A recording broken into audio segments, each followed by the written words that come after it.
60s inspired Mad Men style cocktail party. Please welcome Sebastian Sudner is with us today. And Mad Men is very cool, and I already have seen what you've done here, and it really takes me back to my youth. You know, it's fun because it's so retro, and you know, it's so hot right now. Coincidentally, I literally got an invitation like 4 days ago to a Mad Men party in Toronto. So it's really coming back. People love it. It's always great to have a party with a theme. Yes. So we're going way back with this. We're going retro, so we're going to start out with setting a little bit of the mood. Yeah, and you know, music is really important when you're doing a party. It really is. So you've got the RDO system, do you not? Okay, RDO, like my favorite thing in the world. Okay, tell people what that's all about. So RDO is like an online music service. You can search. It's like you don't need a music library anymore. So we'll just press play. You just push, and what you do is you find the Mad Men playlist. You playlist. Find Mad Men playlist turn up. There it goes, right? Exactly. All we need is a couple of cocktails. Kwame's enjoying it. Everybody's grooving. Kwame's dancing to the music. Go, so we got some music going. Way to go, buddy. So you got the music going. We got the music going. We did some really cool retro invites, and what was fun about this as well is that you can do invites, traditional invites. I'm a big fan of putting the envelope in, writing it by hand, etc. Yes. And nowadays, you don't really have the time to do that. Send out the invites, so you can do them as PDFs or JPEGs and email them out to your friends. Very good. And there's some great retro stuff online if you're doing a Mad Men party that you can just email out, and it works perfectly. Wow, I love that. They all look good. One of them, the cigarettes. Okay, Lucky Strikes, right? Yeah, Lucky Strikes. I remember that. I remember that. Yeah. Totally politically incorrect, this whole party, but that's okay. But that's so show. Fun. It's a party. Okay, do I hear fondue? Yes. Okay, so fondue. Here's the thing. You know I'm all about the food. Yeah, we love doing the food. The 60s was not the best time for food. It just wasn't. It's just the food just was not great. So what we did was we had some fun with it. Yeah. So we took the cheese fondue and we did little piggies in a blanket. But we did our own version of the cheese fondue. Look, okay, is this what we're looking at right here? That's right there. So what's on the bottom there? That's a cheese fondue. It's a cheese sauce. Oh my gosh. So we did, but piggies in a blanket, so you can dip them, etc. Everything is, again, canapé style. Yeah. So you can walk around with it, enjoy it. We did the little surf and turf. Hang on, talk about dressing up a hot dog, huh? Yeah, then you said they wouldn't call it that. They would just and that's so piggies in a blanket. I love it. What kind of cheese is that? It's a bechamel cheese. Oh, beautiful. Okay, what's the next thing you're going to show us? Okay, so we have our little surf and turf skewers, surf and turf steakhouses. Everything was really big for Mad Men. So we did these little surf and turf skewers. A little beef, a little shrimp. Exactly. I think that's adorable. Something fun. These are great skewers, by the way. Those are nice, aren't they? They're really great. We found those online, but nowadays you can get them at a lot of grocery stores. Now, don't forget, we used to use toothpicks in the old days, so there you go. I know. Well, we could have used the old toothpicks. We decided to upgrade it a little bit. That's so funny. What's this? It's a Waldorf salad canapé. So again, remember Waldorf salads? Well, tell me, tell everybody what a Waldorf salad is. So it's got chopped celery, chopped green apple. It's got a little bit of mayonnaise in it and some salad dressing, and it's got walnuts in it too. You can add different things. In this case, we added a little bit of red onion as well, just to add some flavor to it. All right. And what do I see here? Oh, you see cheese boats. We had to do cheese boats. Remember cheese boats? Oh my gosh, I lived on these. I know. This is like two of your food groups. Yeah. I love that. So that's a little. Is that Cheese Whiz? It's actually Cheese Whiz. I love Cheese Whiz. I heard a story recently, actually, that the guy who invented Cheese Whiz was all upset because they changed his formula. So he says it doesn't taste like Cheese Whiz used to taste. I mean, I think the rest of us, it just tastes the same. Cheese Whiz, so we brought the cheese boats back. There's something about the crunch of the, that's the only time I would eat celery, and the Cheese Whiz. It's or Cheese Whiz, probably. That's a thing of beauty, everybody. A thing of beauty. It tastes great. Okay. And easy to do. Now, what else? Well, we did something fun. We thought we'd have a little bit of fun with this, so we got these, which we thought. Oh, aren't you clever? Exactly. So I got Don Draper, but I'm going to give you. All right, let's ask the audience. Okay. Joan or Peggy for Marilyn? Joan? Joan, oh. Really? She's gorgeous. She's both gorgeous. Yeah. Joan. Okay, it's Joan. Is it Joan? Is it Joan? It's Joan. Okay. All right, let's go. No, just having some fun with the party, etc., etc. I mean, look at these are all such great characters. Yeah, that was sort of fun. And then obviously you want your guests to dress it, so the skinny ties, a little bit more formal than you'd usually go to a party. Have some fun with it. I see that. Now you did a bar cart because that's very important. Yes, and I was hearing about Brett and his whole the barbecue with the bar cart built in, which is awesome. If my kids are watching, Father's Day is coming up. Yeah. But no, that was great. And in this case, no barbecue, but we're going to mix up a classic. Okay. dirty martini. Okay, I'm telling you. I went through my parents' stuff, at their house, and everything had some kind of a motif on it, and that's what makes it so retro. Isn't that the coolest? Well, if you find that in any kind of garage sale, pick it up, because that's what's happening right now. And there's a lot of antique stores around the city. We found these actually just on Queen Street. Did you really? You can find some really, really great stuff. They're inexpensive. Nice. It's really fun. So, vodka or gin? Vodka gin. You're a gin girl. Because Dr. Natasha Turner says that the gin is the new skinny. Is it really? She said, yeah, if you're going to do it, do the gin. Okay, excellent. I don't know. It's from the juniper berry. I don't know. Do you like dirty martinis?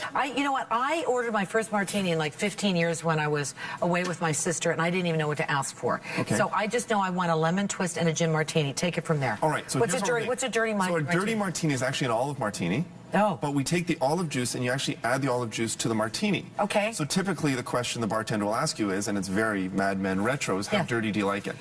Okay, so that's good because I didn't know the lingo at the restaurant. I said, just make it. So I don't know. I don't know what I'm asking for. We're going to make you a dirty gin martini. Okay, so I added the ice first of all. How much ice? I just add a little bit of ice. Okay, ice, and then what's in that? That's the olive? We'll add a little bit more gin. You know what? Why not? Let's just let's top it up. So ice. It's almost 11 o'clock. Then gin somewhere. Yeah. Okay, and then is that the olive?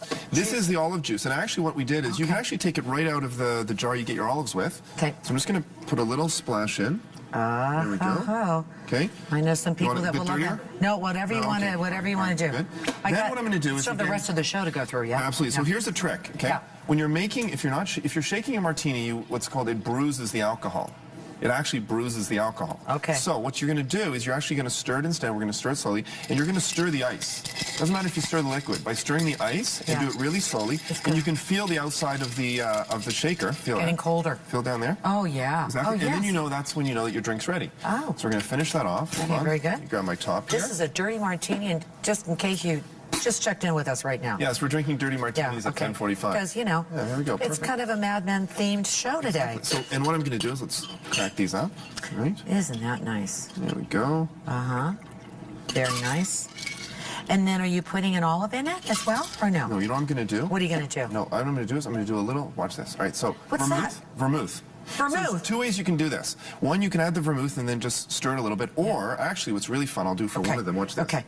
Is you can actually spray it in first. So I take the glass, get a little aerosol bottle, so you can actually pour it in, the old at the dollar store way. Yeah. You turn it, you get it a little bit cold, etc. But what I can do here is just, here you go. Vermouth. And that's your vermouth. So now, when I add this to it. Okay, so this is, it's still my dirty martini. It's still your dirty martini. There's your dirty martini. Okay, and I don't need an olive or anything. No, I don't want olive? No, not really. Okay, you don't want olive. There we go. Okay, here we go. Cheers. Cheers to Mad Men. To Mad Men, and thank you to Sebastian. There's a reason to cheer, too. There is a reason to cheer. You know what? Huge celebration. I don't know who knows this, but today is your 500th episode of the Marilyn Denis Show. Yes. So that's definitely something to cheers. Thank you. Cheers. Thank you. Thanks, everybody. Cheers to you. Cheers. Congratulations. All right. Wow. I waited 500 episodes to get a dirty martini. For more information, go to maryland.ca. Sebastian's going to be back right after the break answering your entertaining questions. We'll be right back. Delicious. Thank you. Coming up, have a question for one of our experts? Tweet us at The Marilyn Show for your chance to be answered live.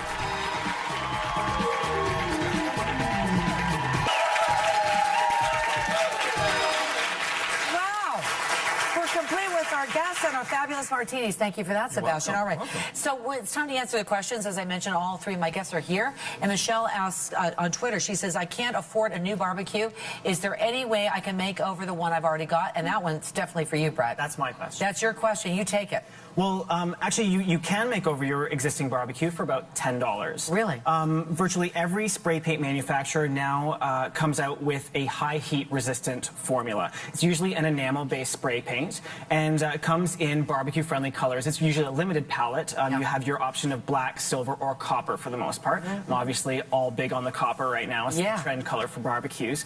What I want you to do before you spray paint your barbecue, though, is to give it a good wash down with warm soapy water, you want to remove any grease that may have built up over the hood, and then give it a good scouring with a wire brush. What that's going to do is remove any particles, as well as by scouring up the surface, you're giving that spray paint something to really stick to. Okay. And then, as with like all spray painting, it's always best to do several light coats as opposed to one or two super heavy Just globby really coats. light. That's right. Go back to it, and it has to be, obviously, it'll be outside, but just make sure that the wind isn't blowing one direction. That's right. Okay, because then your fence could turn into a copper fence, right? And it'll pick up anything that's flying around in the air. That's leaves, right. dirt. Yeah. It's like a magnet. It can be done, so thank you for that question. Jean emailed this question for Amanda. I need to fine-tune my living room. I ordered a traditional mocha sofa and love seat, and look at that. And I'm thinking of getting 2 accent chairs to put in front of the window, maybe in plaid. I need suggestions on window coverings and what to put in the walls and an area rug. In other words, you want the whole thing. Yes, she does. Decorated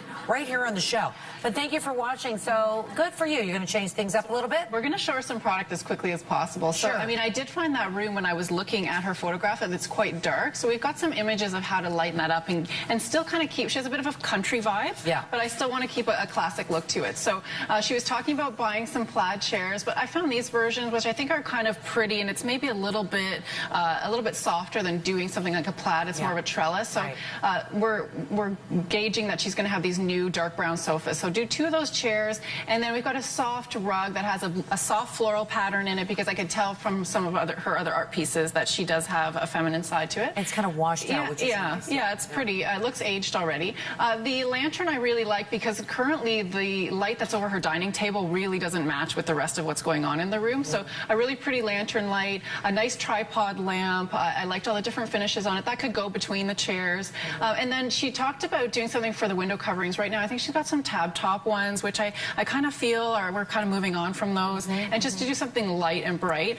She wanted to take it a step further. She's got one wall, I believe it's behind her TV, and I was thinking she could do it in a wallpaper, because again, it would just kind of lighten it up. It's got kind of this twig pattern in it, and just make it feel a little bit fresher. Right now, there's a lot of just brown paint in that room. So can we take a look at the original picture of Bob, if we can put that up again? Because I'd like to see that. But more importantly, with those windows, that changing up, even the small little windows, that drape's going to come all the way to the floor. I kind of feel like that wall, like that runs where the television is, right behind the clock and everything. Just to do that whole wall in a lighter paper. I get that it's an investment to ask her to repaint the entire room, but if we could just kind of calm down some of the brown by taking one wall out. Do you agree with the drapes kind of going all the way down to the floor? The drapes going all the way to the floor. We've done a lesson in this before. Hang them as high as possible and take them all the way to the floor, and you'll get a much more luxurious look. There you go. Wendy asks, I've got 20 people coming for a cocktail party. Really? I always have tons of leftovers. How much food should I put out? That's great. And then how much alcohol should I budget for? I don't know. Are you pretty good at that, Brad? Just lots. Just lots. Yeah, we just go, well, maybe I should get more. We get probably better to have more than not enough. You know what? Actually, it's interesting. When it comes to the food portion of it, I mean, everything better to have more than not enough. Yes. But a couple of things. First of all, in Ontario and a lot of the provinces, if you buy alcohol, if it's unopened, you can return it. Yeah. Which is great, either for a credit or actually for a full refund. So you should buy more. Don't necessarily crack open 6 bottles of wine at once. But also, we get that question all the time about how much ice do I need, how much food do I need, how many canapes per person. So what we did was we created something a while ago, and it's on your website. Ta-da! It's called the Party Math. Party Math. And it was exactly because we were getting so many emails and so many questions about this, is how much do I need of this? So the idea is that you basically have 6, 12, and 24 people. She's got 20, so she could go for 24. I go for the 24. Yep. Right? Or 3 times the 6, and we'll be close. But, so you do that, and what you basically do is you turn it to whatever you want. So for example, basic spirits. Here we go. Vodka, gin, rum, etc., etc. You go and you look at the amount, and you cross over, and you follow. So in the case of 24 people, you probably want 4 bottles of vodka, 2 bottles of each of the other types of spirits, which is gin and rum. 4 bottles of How about that, Brett? By the way, my friends are all big drinkers, so I'm a little bit. That's a good party. Well, then you have another one. The idea is that if you don't want to run out, and if you open up 1 bottle, then you open up 2 bottles. If you open up all 4, great. Absolutely. But at the same time, if you only open up 2 of them, you can return the other 2 or put them back for the next party. Now, with that in mind, so you got the extra spirits, but you want to serve beer too, right? Of course. So that says if it's 24 to 30 bottles of beer. That's more my group of people. Okay, so that's what's interesting. You have to take this with a grain of salt, which means if you're throwing a Super Bowl party, you probably want to amp up the beer. The beer, yeah. Sure. go down on the wine. But quite frankly, with 24 people, you probably have about maybe 30% of them that are beer drinkers on an average crowd. So 24 beers is about 8 beers per person. I think that'll do it. I love the fact that you I love the fact that you said ice too. Very quickly before we say goodbye to everybody, the ice, you said 24 pounds of ice. 1 pound per person, believe it or not, in the summer. In the winter, you can actually drop that number a little bit. Okay. Wow. Hey, thank you to Brett and Amanda and Sebastian. What a great show today. Thank you for getting it all retro. Love it. Cheers, everybody. Have a great day. Thank you. Cheers. Tomorrow on the show, 4